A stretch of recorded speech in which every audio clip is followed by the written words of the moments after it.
SBB.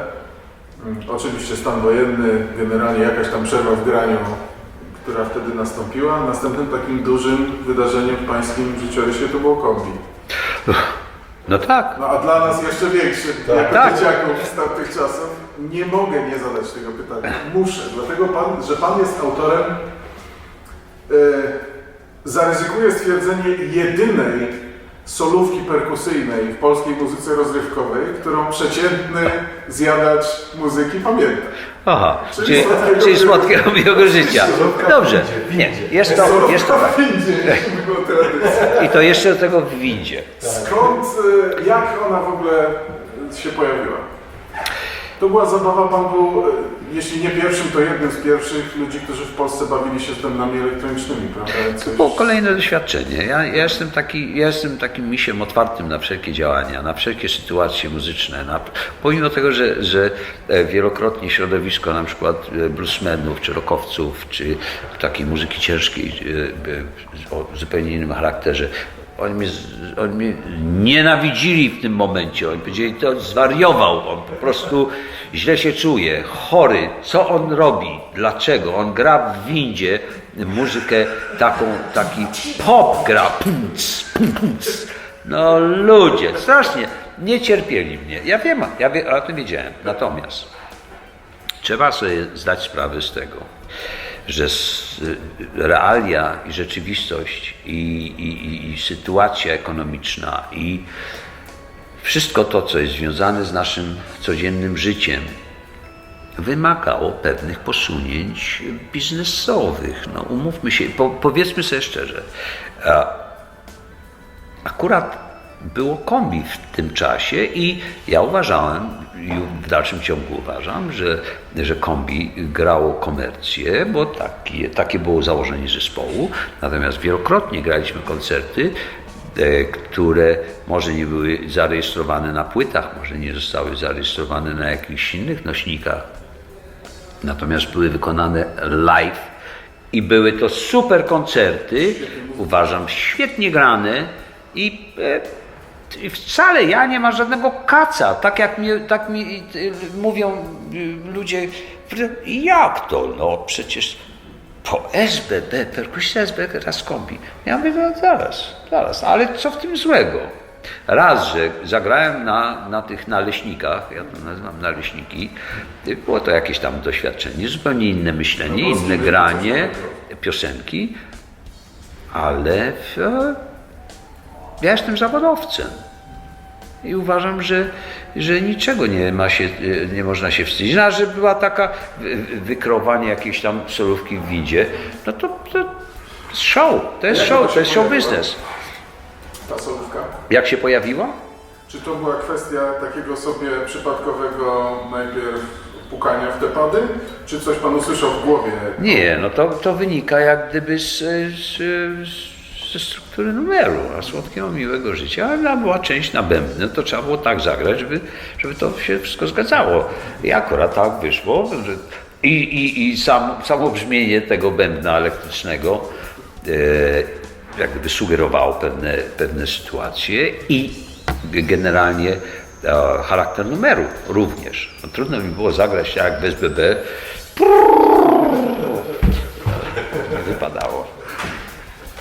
No i powstała, tak jak mówię, moim zdaniem jedyna rozpoznawalna solówka perkusyjna w polskiej muzyce rozrywkowej. No, ja bym się nie zgodził z tym. Nie, to znaczy jest cała masa różnych. Tak, przeciętny słuchacz kojarzy mnie z tym, że na pewno ze słodkiego miłego życia, ale nie myślę, że to jest ta jedyna rozpoznawalna moja solówka. Dla przeciętnego takiego zjadacza niezainteresowanego bębnami? Chyba, że jest zupełnie niezainteresowanym bębnami, jak może słyszy po prostu solówkę jakąś, jak przelot bombowców lub przejazd jakiejś kolumny czołgów, bo to też może być tak odbierane.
Później był powrót do takiego grania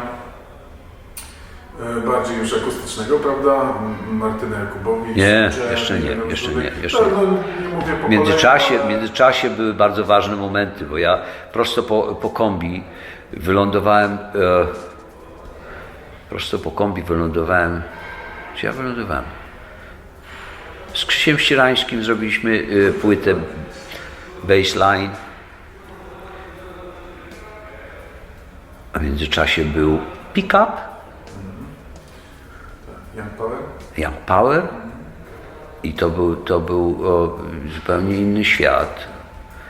I też nikt nie chciał wierzyć, że ja się mogę znaleźć po kombi w takich składach, w takiej muzyce, gdzie Pick-up był odlotową sytuacją.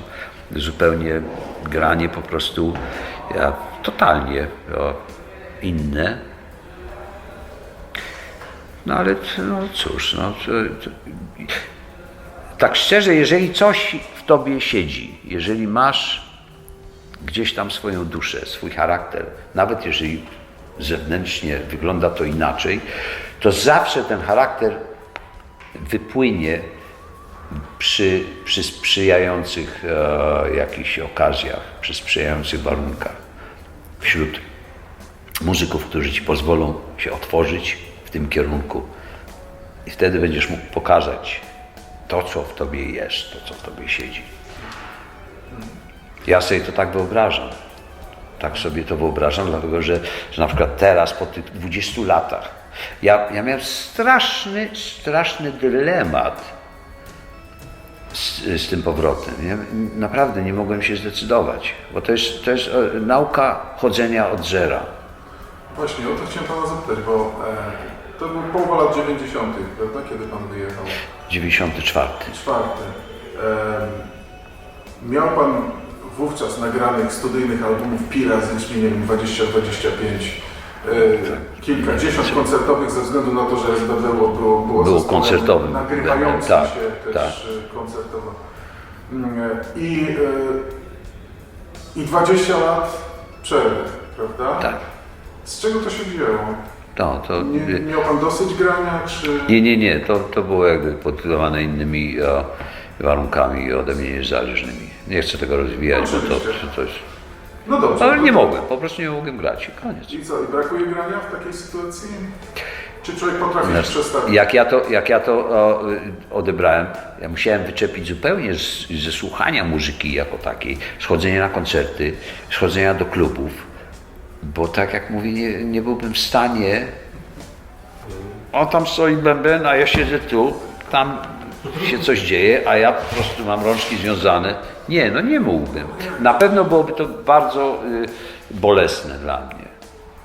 I dlatego wolałem nie chodzić, wolałem nie słuchać, wolałem po prostu wyczepić, zupełnie myśleć o czym innym, wyłączyć się. To jest wyłączenie takiej części własnego ja i osobowości, że jak się to wytrzymuje, coś takiego. No, sam nie wiem. Tak samo jak nie wiem, jak wróciłem do bębnów. Ale to dobrze, że jest powód. Nie wiem. Naprawdę, bo to nie jest takie proste. Wierzcie mi. No żeśmy się wielokrotnie, ja się wielokrotnie zastanawiałem, jak to Po pierwsze, bardzo istotne w tym wszystkim było, jak gdyby była taka sytuacja, że ja zszedłem jak gdyby ze sceny polskiej na topie. No, byłem uznany za topowego paukera i tak wyszedłem, tak zszedłem ze sceny. I po tych 20 latach sobie tak myślę, dobrze, ja wejdę ponownie na scenę, a co będzie jak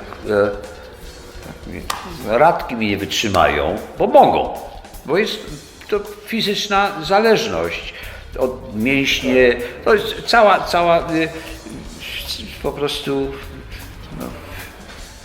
No ale dusza jest jeszcze. tak, dlaczego? Ja uważam, że granie na bębnach to jest wyczynowy sport. Dlaczego nie ma sprinterów po 60? Co? Już nawet dalej. Nie będę mówił, ile mam lat, bo ale nie jestem stary. Ale dlaczego nie ma sprinterów na bieżni 65-letnich? Skoczków, dał skoczków. Skoczków, w ogóle sportowców, bo to jest fizyczna niemożliwość. nasze mięśnie wiotczeją, potrzebujemy, ja nie wiem czego, żeby wytrzymać po prostu bieg na 100 metrów w sprincie. Generalnie ten instrument wymaga absolutnej fizycznej sprawności nastolatka.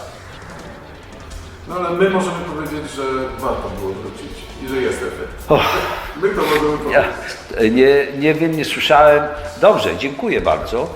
Natomiast tak jak mówię, ja się obawiałem, że wejdę na scenę po tych 20 latach, zagram i się skompromituję. Co wielokrotnie się zdarza. Ja oglądałem wielu muzyków, którzy powrócili właśnie po wielu latach nieobecności na scenie, mając już po 60, będąc po 60. I to była czasami żenująca sytuacja. Ja się tego strasznie bałem. Strasznie się bałem. Ja jestem takim człowiekiem bardzo samokrytycznym, tak jak już mówiłem wcześniej. I po prostu i tak mam bardzo duże zastrzeżenia i wiem o tym. Na przykład ten pierwszy koncert we Wrocławiu. No super, świetnie, ja dałem z siebie wszystko, mogę po prostu szczerze, naprawdę szczerze powiedzieć, że dałem z siebie wszystko. Ale jest milion sytuacji, które słyszę, jak odsłuchuję ten koncert, których nie powinno być. I muzycy to na pewno słyszą. Ja wiem o tym. Ale nie było takiej tragedii, nie było takiej sytuacji, że nic tylko sobie odebrać samobójstwo. Żeby...